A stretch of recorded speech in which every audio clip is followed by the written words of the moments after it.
Baik, terima kasih atas kesempatan yang diberikan kepada saya. Perkenalkan, nama saya Angela Muricilu dari kelas C PPC. Baik, video kali ini saya mengungkapi sedikit masalah tentang kriminal di tengah masyarakat.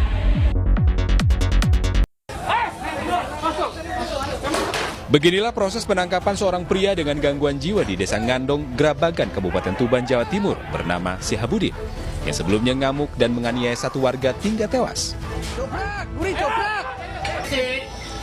Aparat Polres Tuban terpaksa melepaskan tembakan gas air mata lantaran pelaku bersama kakaknya Ainul Zakin, yang juga ODGJ, melawan dengan senjata tajam. Kakak beradik ini kemudian kabur ke perbukitan dengan membawa senjata tajam. Keduanya akhirnya ditangkap di tempat terpisah. Kakak pelaku ditangkap di perbukitan, sementara Syihabudin ditangkap saat ia kembali ke rumah. Syihabudin menyerah dengan melepaskan senjata tajam yang digenggamnya. Keduanya pun kemudian langsung dibawa ke Polres Tuban. Berhasil diamankan.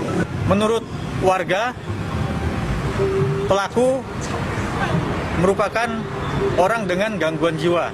Namun untuk lebih jelasnya akan kita lakukan pemeriksaan lebih lanjut untuk memastikan bahwa apakah pelaku benar sebagai orang dengan gangguan jiwa atau bukan. Sebelumnya seorang pria bernama Imam tewas bersimbah darah lantaran dianiaya menggunakan batu. Awalnya korban memarkir motornya di samping gang rumah pelaku. Namun tiba-tiba pelaku mengamuk dan langsung menyerang korban. Warga sekitar yang hendak menolong justru diserang kakak pelaku yang tiba-tiba keluar dari rumah. Saya keluar terus tiba-tiba sudah ngeletak, istilah sudah berdarah, sudah kritis, terus saya telepon polisi agak lama selang, terus saya mau ambil tisu, mau ambil kain, yang kakaknya bawa parang, bawa perkul, jadi orang-orang pada takut mau nolong, jadi ada 15 menitan cukup lama, jadi orang-orang mau nolong itu tidak berani semua. Warga mengaku resah dengan keberadaan kakak beradik ini. Tidak hanya warga, ayah dari dua pelaku ini juga pernah dianiaya. Warga bahkan takut pergi ke musola lantaran pelaku pernah mengamuk dan mengusir warga. Dari Tuban, Pipit Wibowanto, iNews melaporkan. Diduga karena kesal, seorang adik tega membunuh kakaknya sendiri di Batang, Jawa Tengah. Korban disebut telah 3 kali menjual motor pelaku yang merupakan hasil bekerja di Jakarta.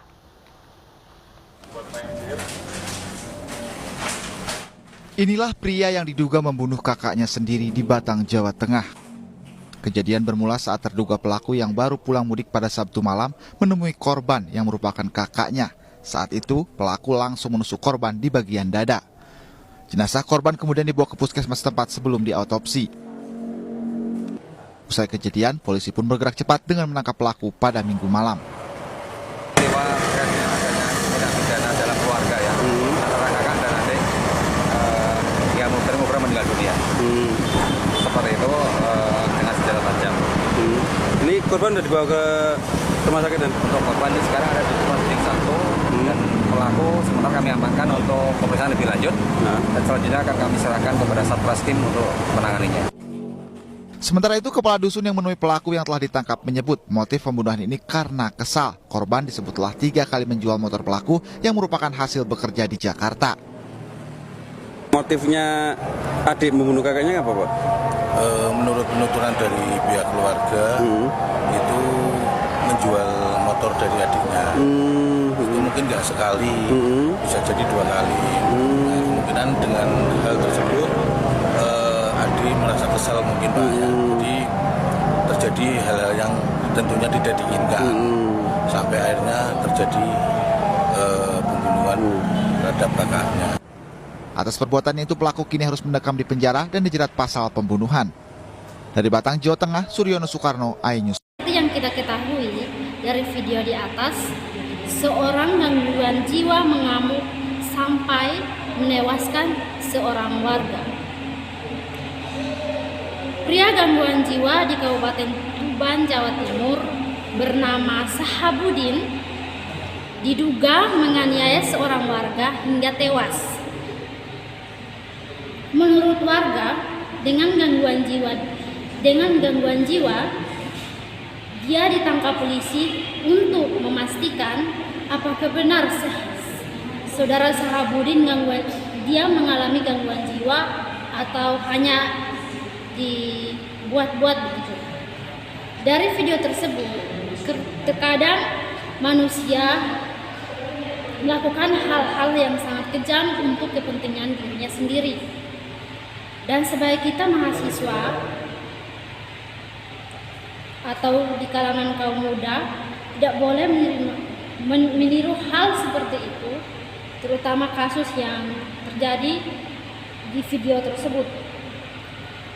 Karena dengan melakukan hal seperti itu, nasib hidup kita tidak pernah nyaman di tengah masyarakat.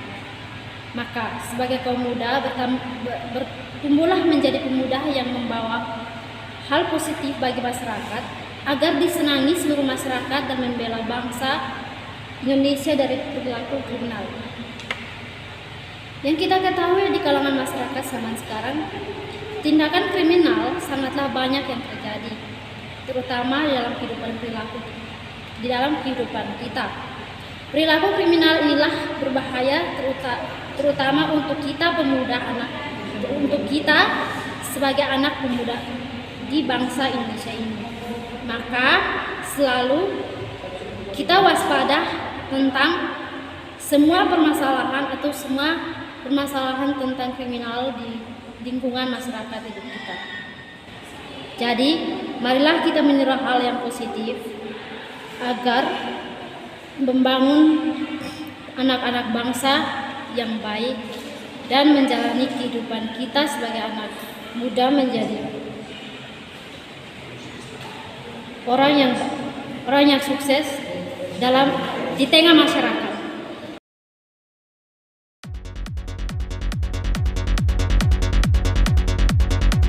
Baik, terima kasih. Mungkin ini sedikit tanggapan saya tentang video yang saya bawakan di atas ini.